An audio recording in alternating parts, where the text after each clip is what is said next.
Update. Last year, boyfriend 33 male quit his job without telling me, and now he refused to look for another job. I'm 31 female, tired of paying for everything. Original post. My boyfriend 33 male quit his job last year without telling me. I only found out 2 days before the rent was due, as we split everything 50-50 when I asked him for his part of the rent. When I asked, he simply told me he quit because he was tired of working at that place. Since then, I've been paying for everything, including rent, food, gas, bills, and anything he needs.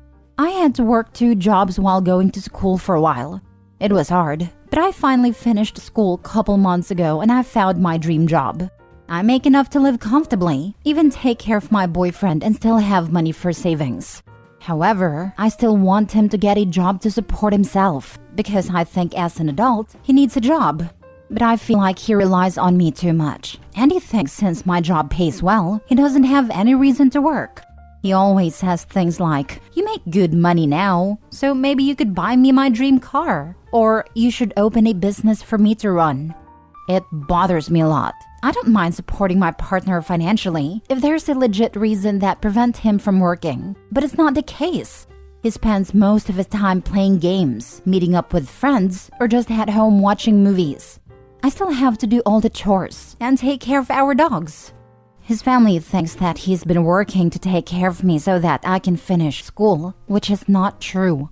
Now they think I was able to finish school and got a good job all because of him. I don't even want to explain to them. I just want him to get a job and have a future. But when I try to talk to him, he told me I'm not being supportive, and now that I have a good job, I look down on him. What should I do? Is it even worth it to try to talk some sense into him? I don't want to start dating at this age, but I feel like I can't keep doing this. Now for the top advice before reading the update. You break up with him. He's not a partner. He's a freaking leech. Stop trying to control him and control what you can. Break up. Kick him out or move out. Find someone worthy of you. This. Stop being his sugar mama. You are incentivizing his laziness. Give him a hard deadline to resume paying his half of the bills. And if he fails, give him 30 days to move out. You can continue dating him when he's living in his own place, but I don't know why you would want to. Wow, you leave. You don't have a boyfriend. You have a dependent. Of course he's not getting a job. Why would he? You have proven to him that he doesn't need to because he's got a sugar mama. Him saying that you look down on him? It's manipulation. He wants you to feel bad. Supportive of what? Him sitting around playing games? Leave. Dating can actually be fun, and you can't want this for the rest of your life. I did feel bad when he said that, and he does that all the time. Every time I bring up something, he would start talking about how miserable his life is, and how I just make it worse. I admit that I stayed till now because I feel bad. And no, I don't want this for the rest of my life. I will move on and hopefully find someone who cares. Next time he tells you how miserable his life is, say, "Okay, I'm going to help with that and leave." Or make him leave since he doesn't help/pay for anything. Also, you should correct his family's belief that he supported you through school. Don't perpetuate the lie that he is supporting you. You can do so much better. He's not a partner. I will have a talk with him this afternoon to tell him it's time to end things and he needs to move out. He will probably give me the "my life is miserable" talk again, but I think reading all these comments makes me realize I should feel bad for myself and not for him. I'm sure once he moves back to live with his family, they will reach out to me to tell me how good he has been treating me and how he helped me through school. They've done it before when I told them things weren't working for us, but I will tell them everything this time. I left an abusive household in a situation very similar to yours, but it went on for much longer, and I only wish I'd left sooner. As for dating at this age, I see you're 31. I met my husband at 34. He's wonderful, and we're happy in a healthy relationship. He has a great job and a small growing business. He does household chores, cooks meals, and is a great father to our child. He is respectful to me and communicates well. I don't look back to that awful, abusive, and manipulative situation from my past nowadays. Don't let this current situation make you quit your own future and miss out on the happiness you deserve. Also, what his family thinks is irrelevant. Please don't stay in this. You're allowing yourself to be used and harmed. There's only misery ahead unless you realize you need to end it. It's better on the other side, free of this. Your comment gives me hope. I will probably not gonna date for a while after this, but just knowing that there's a chance that I can still meet someone who loves me really helps me feel better about my situation. I think once I resolve this and focus on myself more, I will be happier. Beside this relationship, everything else is going very well for me. I don't depend on anyone, so nothing will really change, except I will have one less thing to worry about. Thank you for sharing your experience. I'm glad to hear you're in a healthy relationship. Edit/mini update. I didn't expect this many comments. I can't reply to everyone, but I did read all the comments that I really appreciated. Many people have asked, why him? Why stay for years? What did I see in him? So I just want to answer it here. We started off pretty normal. We split everything 50-50, and I had no problem with that. But throughout the years, he started showing his true self. I was in school, and school was the most important thing to me at that point, so I invested all my time and energy into it. I was in a PhD program, so I had stipend of around $30,000 a year, which was enough for myself, but not for two people. We've been together for 8 years now. After he quit his job, I was very stressed out, but I had to focus on school and tried to do everything I could to survive. I didn't have time to really think about my personal life, and I also didn't want to go through any changes in life, so I just let it be. In addition, he guilt trips me a lot, so I feel bad for him. But now that I have a stable job, I have time to really think about my future, and I don't see myself being with him long term. I don't think it would be as easy as, hey, let's break up, because I know he wouldn't let it go that easy. But I'll start planning to get out. Maybe ask some friends for support. His name is not on the list, so I'll stay where I am and he'll have to move. Now for the full update. It's been 2 months since I posted about my situation on the sub, and I just want to give you an update of how things went after I made that post. Before I go into the details, I just want to say I really appreciate everyone here. After I resolved everything, I occasionally would go back to my original post and read the comments to remind myself that I've done the right thing. After posting on here, I went home from work that day and asked my friends to come over but stay in the parking lot while I sort things out with my now ex-boyfriend. Before I could even start the conversation, he told me his friend got a new car recently and how I should get him a car since I can afford it. I got really upset and told him he could have got himself a car if he was working. I told him how stressful it has been for me with him not working and fully relying on me. He started the "my life is already miserable and you're not being supportive" talk. I was sick of it, so I said I wanted to end things here and he needs to move out ASAP. As expected, he got upset and threw a tantrum. He was yelling, throwing stuff around, and when he realized I was being dead serious, he started threatening to hit one of my dogs. I jumped in between him and the dogs to stop him from harming them. Then he pushed me and grabbed me by my neck. I was able to get him off of me, put the dogs into a room, and called my friends to tell them to come in and call the police. He was trying to hit me, but my friends got there in time.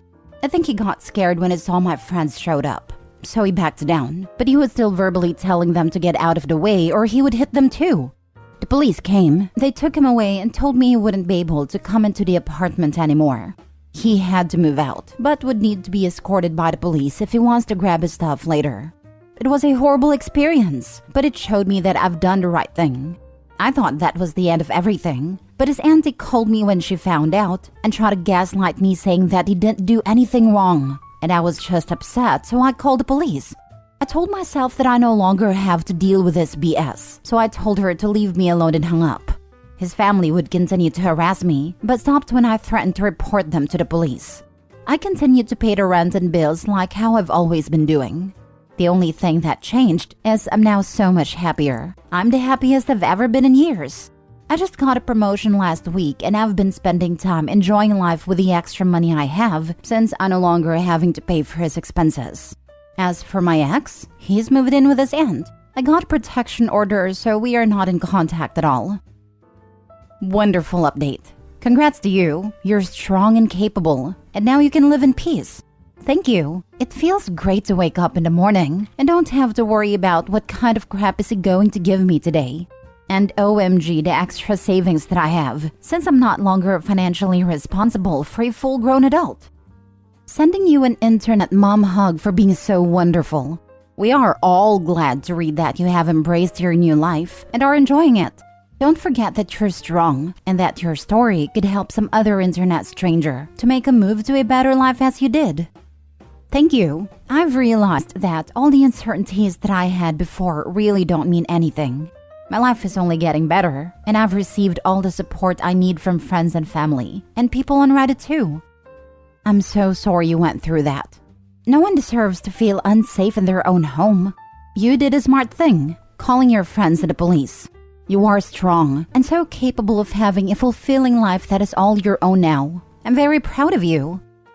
I was expecting an ugly breakup, but not a violent one. I'm glad I had my friends there. Otherwise, I really don't know how things would turn out. I think your story should be a lesson to others. You had no reason to think a freeloader would become an abuser, and yet he did. It's always good to prepare for the worst and hope for the best. If you hadn't had friends on standby, things could have ended much more tragically. I am glad you took precautions. Too many times people assume, yeah, they'll be upset or hurt, but they would never hurt me. I also just thought that I'd have my friends there in case he refuses to leave. I wasn't expecting things to escalate that quickly. You were right. If my friends weren't there, things could have turned out much worse. Last story. Am I the a-hole for not paying my girlfriend's bills? I met my girlfriend 8 months ago. We lived in different cities, but I work remotely, so after doing the long-distance thing for a while and going back and forth between the two cities, she asked me to move in with her, since I don't really have to stay in the city I was. I was very reluctant at first due to the short period of time we were dating for, and the fact that I would be moving into her place, which creates an imbalance of power in the house. However, after she insisted for a while, I decided to move in with her. I am a software engineer making about $140K a year. She's a teacher making $45 to $50K a year. In my own apartment, my rent was $1,400. With utilities, I pay about $1,550 per month. She, on the other hand, rents a house for $2,400 because she has 3 dogs and a cat, and an apartment wouldn't be ideal. She also has a roommate paying half of her rent. I moved in last month, and the deal is I will be paying 2/3 of the bills. The roommate will be moving out soon, and after doing the calculations, my part amounts to $1,700, including utilities. She would pay about $750, which is way less than what she was paying before. For me, it's slightly more, but I don't mind since I make way more than her. However, since I moved in, she kept talking about wanting to be a stay-at-home wife/mom. I always brush it off, but yesterday she told me she hates her job and she won't be renewing her contract with the school, which means she won't have an income. She wants a different job, but she has no idea what she wants to do yet. So, she is counting on me to pay all the bills. She means I would be paying more than $1,000 than when I was living alone. Mind you, that's just for rent and utilities, food not included, and she has 2 big dogs which need taking care of. I could afford it if I wanted to, but I feel like I'm not ready to take care of her yet. And I have plans on saving more money to buy a house and other projects I have. She's not my wife. I don't want to be taking care of her 100%. And to be honest, I would have nothing to show for it either. So I told her I won't be able to pay the bills all by myself, and she made a face as if like I am being cheap. But now I feel like the whole reason she wanted me to move in so bad was because she wanted a backup plan for when she quits her job. Am I the a-hole for not wanting to pay everything? Now for the top comments. Not a-hole. Pack up and leave now. This, 100% this. Not a-hole and get the heck out while you can. This was her plan all along. Before she gets pregnant. That's what I said. Her next move is to baby trap him, so she can mooch as long as possible. And don't even have goodbye sex. don't give her the remotest possible chance of getting pregnant. But now I feel like the whole reason she wanted me to move in so bad was because she wanted a backup plan for when she quits her job. You aren't her backup plan. You are the plan. Find someone naive enough to move in and start paying part of her bills. Then, spring on said person that roommate is out. And you take on responsibility for supporting her because you are too timid to GTFO. She's got some cheek, and you've got some pretty low basic street skills. Not a-hole. Next step, she'll baby trap him.